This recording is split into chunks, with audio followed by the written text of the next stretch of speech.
Quick heads up before we start. Question 8 trips up almost everyone. Let's see how you do. Welcome back. 10 more real exam-style questions for the Databricks Data Engineer Associate certification. Part 3. All new, 0 repeats from the first 2 rounds. Same rules. Pause after each question, lock in your answer, and count your score. Question 1. A media company needs 1 pipeline. Kafka clickstream coming in. Quality rules enforced at the silver layer. Fan out to several gold aggregates. And downstream tables recomputed whenever the silver logic changes. It must run continuous on weekdays and batch on weekends. Which service? A. A classic SQL warehouse with maximum autoscaling and photon. Ingest Kafka through the SQL connector.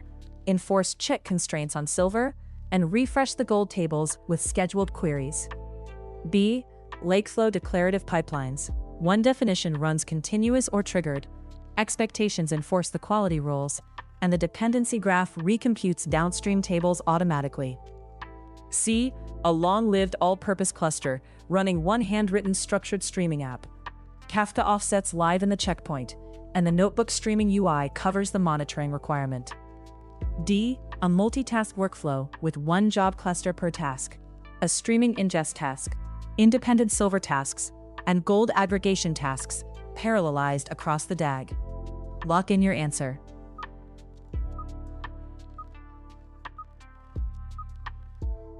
The answer is B. One service covers every requirement. Lakeflow Declarative Pipelines runs the same definition in continuous or triggered mode. Expectations enforce the silver quality rules declaratively. And the pipeline's dependency graph knows every downstream table. Update the silver logic, and the gold tables recompute automatically. A SQL warehouse can't ingest Kafka. A hand-rolled streaming app has no dependency-aware recompute. And a task DAG wires jobs together, but it can't recompute downstream tables when upstream logic changes. Question 2.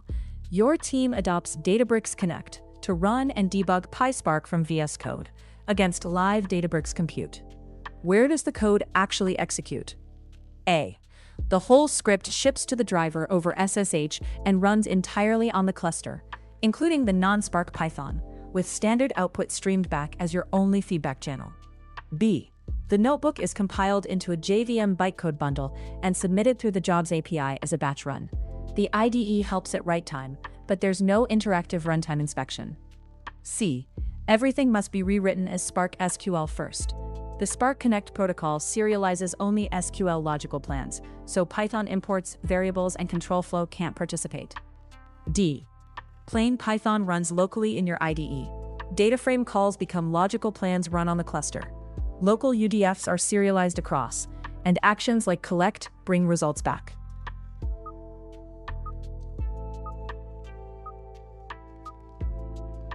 The answer is D.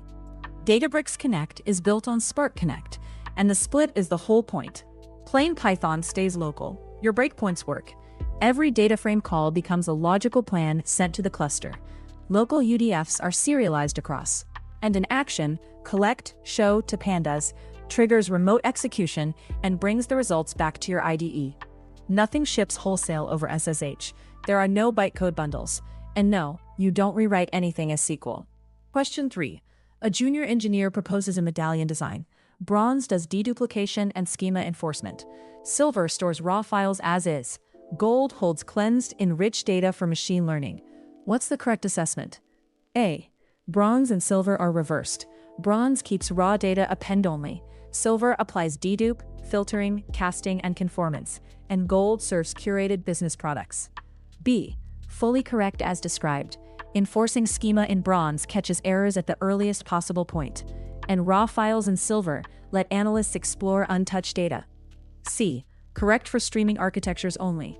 Batch medallion designs merge bronze and silver into one raw cleanse zone, with gold doubling as the clean layer. D. Partially correct. The bronze and silver split is fine, but gold must contain only pre-aggregated BI summary tables and should never feed ML feature engineering.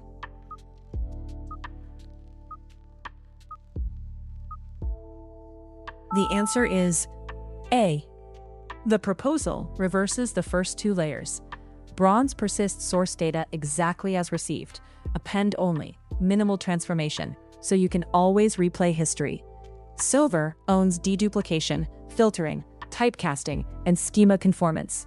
And gold serves curated business-level products for BI and machine learning alike. Enforcing schema in bronze destroys your raw replayable record. And no, there is no batch variant that merges bronze and silver. Question 4. In the Spark UI, several executors showed GC time above 25% of task time. The rest sit under 5. Identical hardware everywhere. The most likely cause, and the next place to look? A. Python UDF serialization overhead concentrated on those executors. Confirm the Spark Python settings for each executor under the Environment tab. B. Executors co-located on one physical cloud VM, starving GC threads of CPU. Inspect per node utilization in the cluster's ganglia metrics. C. A JVM version mismatch put a less efficient garbage collector on some executors. Compare each executor's JVM version in the Environment tab. D. Too many cached RDD partitions exhausting the heap. Open the Storage tab and examine the RDD storage levels and eviction counts. E. Data skew. The hot executors hold oversized partitions that flood the JVM heap. Check the Stages tab task metrics for input size and shuffle read imbalance.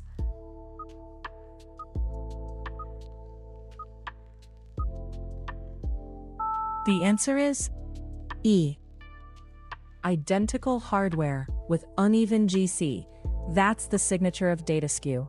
The executors that received oversized partitions hold far more live objects in their heaps, so they're collecting garbage constantly, while their siblings idle at 5%. The Stages tab has the proof. Per task input size and shuffle read size expose the partition imbalance directly. UDF overhead would hit every executor, not a select few. And a cluster runs one runtime. Per executor JVM mismatches just don't happen. Question 5. An autoloader stream was started with an explicit schema, and schema evolution mode was never set. 2 weeks in, the files gain 2 new fields. What happens by default, and how do the modes differ? A. The default is add new columns. The schema evolves automatically without interrupting the stream. Rescue sends schema change events to the expectations log. And fail on new columns throws an unrecoverable error. B. All 4 modes behave identically once a schema is provided. User schemas are immutable contracts, so the setting only matters while schema inference is active. C. The default is none. The new columns are silently dropped, and the stream keeps running. Add new columns isn't allowed with an explicit schema, and rescue routes extras into the rescue data column. D. The default is fail on new columns. The stream stops immediately to prevent silent data loss. Add new columns would evolve the schema and resume, and rescue collects the extra fields quietly.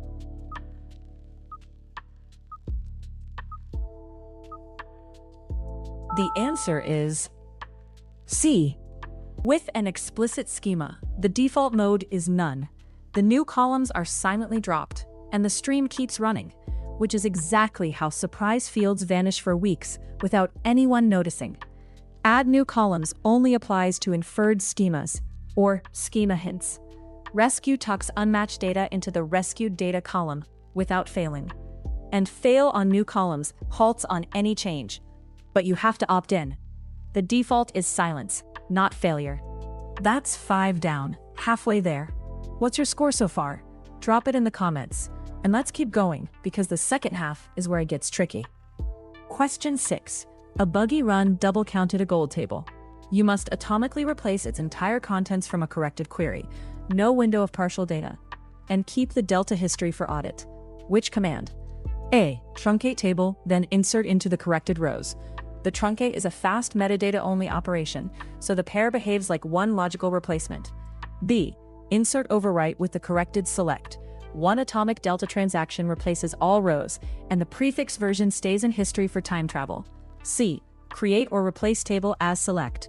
The recreation is atomic DDL, though it resets the transaction log to version 0 and discards the pre-correction history. D. Delete from with where 1 equals 1, then insert into. The constant true predicate becomes a metadata delete, and the insert lands in the same transaction.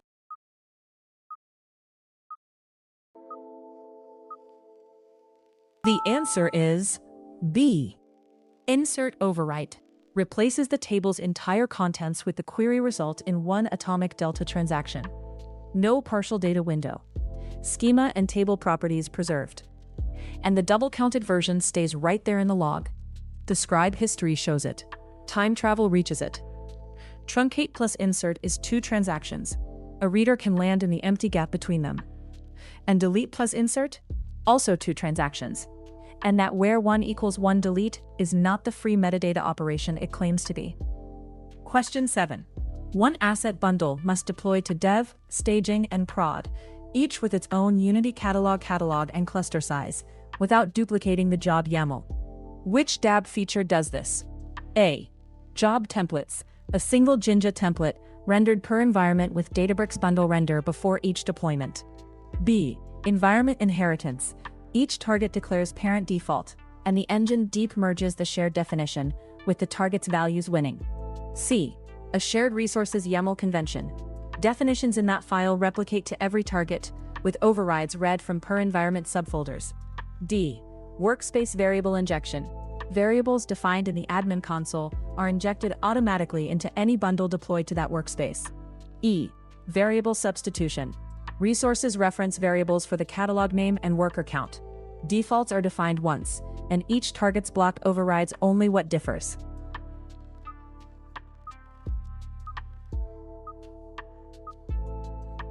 The answer is E. Variables are the asset bundle multi-environment mechanism. The resource YAML is written once, with variable placeholders for the catalog name and worker count. The Databricks YAML defines the defaults, and each entry under targets overrides just the values that differ. Bundle deploy, target prod, and everything resolves. As for the others, there is no Jinja templating, no bundle render command, no parent inheritance keyword, no shared resources convention, and the admin console injects nothing. 4 invented features. That's the exam trick. Question 8. 3 ingestion jobs. 1. 10,000 IoT JSON files per hour into S3, exactly once, fault tolerant. 2. A one-time backfill of 2 billion legacy Parquet files. 3. 50 CSVs dropped daily, load only the new ones each morning. Which tool covers what? A. Autoloader for all 3, exactly once streaming off its checkpoints, billions of files backfills via include existing files, and incremental new file pickup for the daily drop. B. Autoloader only fits the continuous feed. The backfill needs copy into, since it alone can handle billions of files, and the daily CSVs want a Spark read batch job with a date filter. C. None of the 3 belongs on autoloader in production. Kafka Connect for the feed, copy into for the backfill, and a scripted bucket listing for the morning batch. D. Autoloader for scenarios 1 and 3 only. It cannot see files that existed before the stream first started, because include existing files reaches back just 7 days.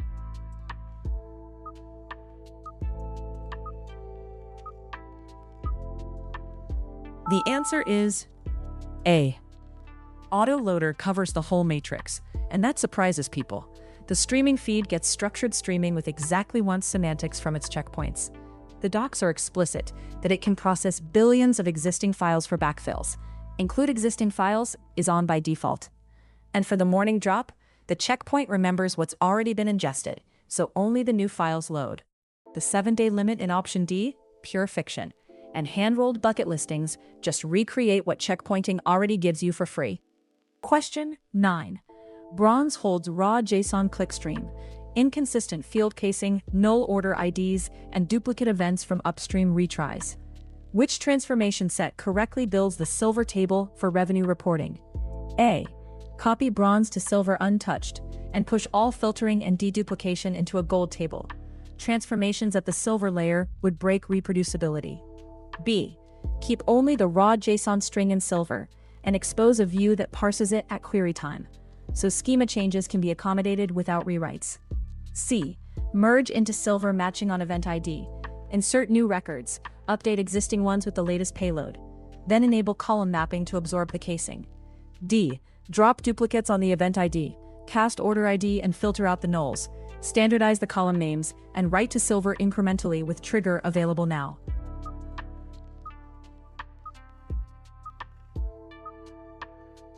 The answer is D. That list is the silver layer's job description. Deduplicate on the business event ID. Cast and null filter, the key your revenue report joins on. Standardize the column names and process incrementally. Trigger available now picks up exactly the new bronze data each run. Pushing the cleanup to gold leaves silver meaningless. Parse at query time makes every report pay the parsing cost. And merge would upsert those retry duplicates as updates, instead of dropping them. Question 10, last one. A nightly batch pipeline has wildly variable volumes, some nights 10 times the average. The team refuses to manage sizing, auto-scaling policies, or runtime upgrades. Best compute and the trade-off. A. A classic cluster auto-scaling 1 to 50 nodes. Maximum flexibility at the lowest per DBU cost. The trade-off is that runtime versions still need manual upgrades. B. A job cluster fixed at peak capacity. Auto-termination removes cluster management. The trade-off is paying for over-provisioned resources on quiet nights. C. Serverless. Databricks owns provisioning, scaling, and runtime upkeep with near-instant startup. The trade-off, potentially higher per DBU cost and less environment control. D. A high concurrency cluster with table access control, purpose-built for variable batch ETL. The trade-off is that process isolation blocks Python UDFs. E. A single node cluster with Photon. Vectorized execution absorbs the spikes without extra workers. The trade-off is no distributed shuffle for the largest aggregations.